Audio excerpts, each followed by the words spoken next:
If you have an investment that earns just 2% per annum, that is so little, so little, to the extent possible that inflation is eating it away. When people talk about our financial products and they talk about inflation, and they are correctly so, it always comes back to those things we invest in that earns 2%, 3%, 4% per annum. It's too little. But I understand sometimes we set them up, for example, it's in this case, it's a guarantee.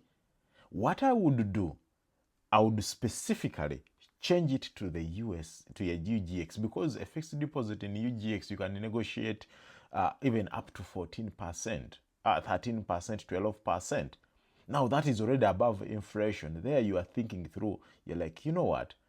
I'm above inflation. I'm getting a 10, 11, 12%, and I can use exactly that as security for my guarantees for my loans.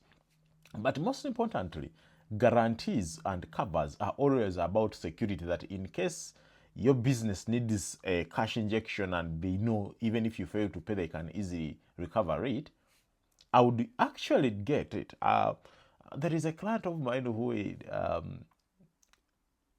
we ended up buying a certain treasury bond for 15 years, and he used that exact bond to go borrow almost 80% of the money for his business.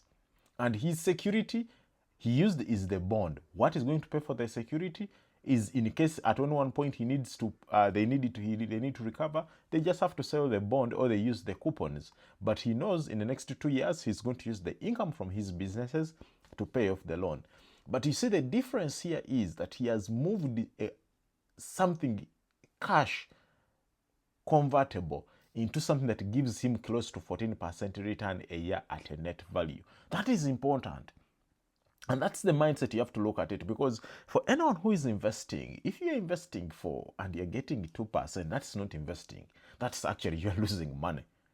Straight away, you're losing money. So the first thing someone would have to do, I would tell someone here, what you have to do is to say, go and ask, should the cover be, should it be in the US dollar? If it can be in the UGX, exchange it, move it to a bond, boom.